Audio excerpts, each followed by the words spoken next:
Hey, hello. Just checking in. I've been cleaning and organizing all day. The bathroom's still not done. They're supposed to be here tomorrow. So hopefully that will be the last day. Feels like Groundhog Day. Or week or month, I don't know. So they are done in my office though, right? So I've been working. But maybe it's the Christmas season.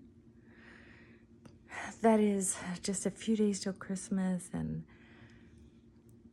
it's had me working with joy, working with purpose, working with a light heart, whether I want to or not. If I start slipping into low energy, I've been taking a rest and watching some TV. I have a lot of stuff recorded on the DVR thing. So right now, I'm taking a break from also catching up on some laundry and watching the Motown Christmas. I don't know if you recorded it or watched it, but Smokey Robinson is on right now singing a melody of some of his greatest hits. Take a good look at me now. Oh, what's the name? See the smile on my face. If you look closer, it's easy to trace the tracks of my tears. Ooh. I know that sounds terrible, but when I was a teenager and these songs were out, wow, these songs meant a lot to me. A lot of times they could say things that I couldn't say, but I could sing them, and I could shed some tears when nobody was looking, or be able, even when I felt alone, I felt a connection with the music. It's too bad I didn't know how to sing. Well, it's too bad I don't have the talent of singing.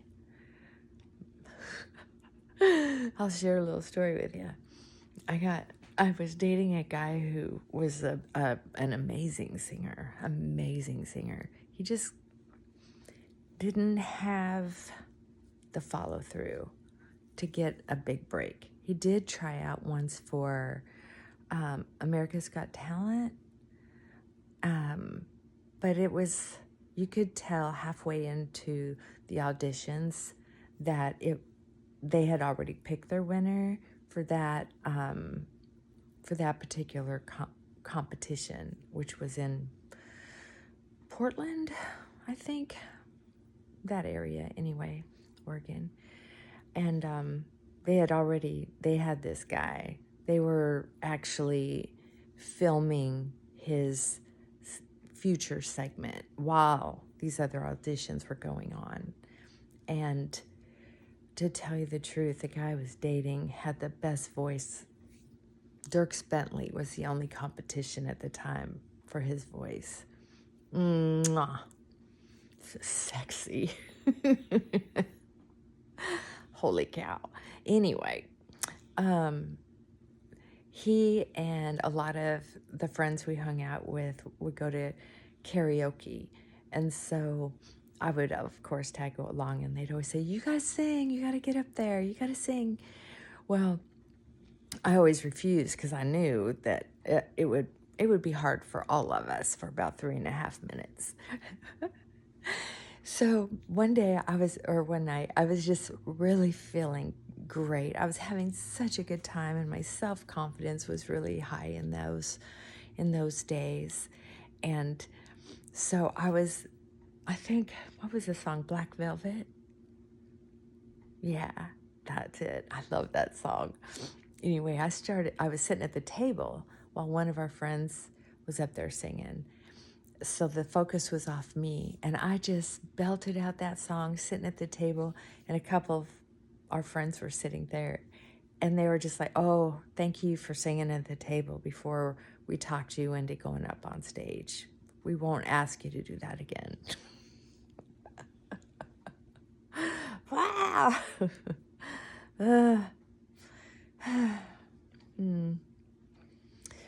Well, I hope this check-in finds you well.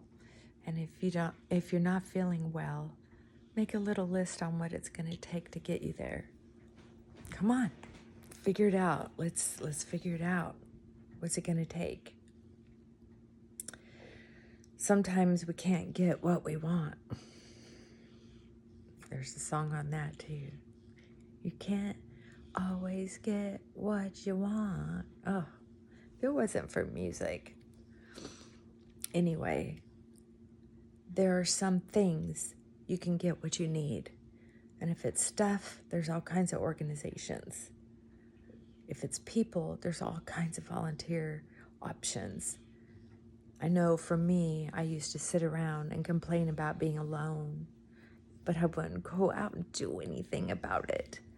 And sometimes we're not able to get out there and do anything about it, but we can find something to be grateful for, even if it's just simply knowing we have a chance to have a better day tomorrow or next week or next month or maybe next year.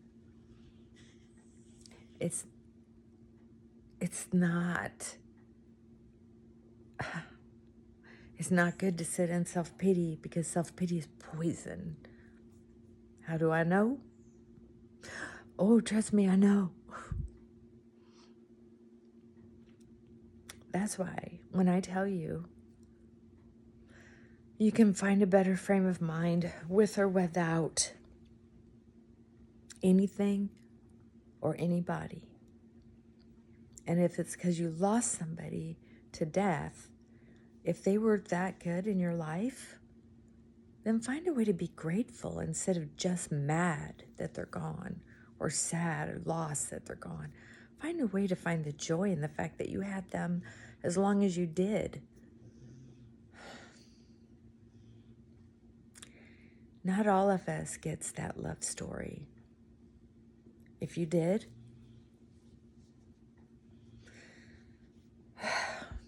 how about being grateful for it? I've never had that. I thought I did several times. So are you going to be greedy? Come on. Share some love. Share some of that love you got from that relationship. Whether it was a parent, a sibling, a neighbor, a lover. Those moments of love, those moments of loyalty that I have had. I don't mourn that they're gone anymore. I'm so grateful that I had them in little bits and pieces to teach me what it looks like and feels like to be loyal, to be loving. So slowly over time, I'm learning to be a better partner, better neighbor, better friend. Some of us are slow learners. Hey, if you got it right off the bat, if you got it pretty quick in your life when you were fairly young or middle-aged or a younger senior, good for you. How about chipping in and teaching the rest of us? Be a good example, role model. That's what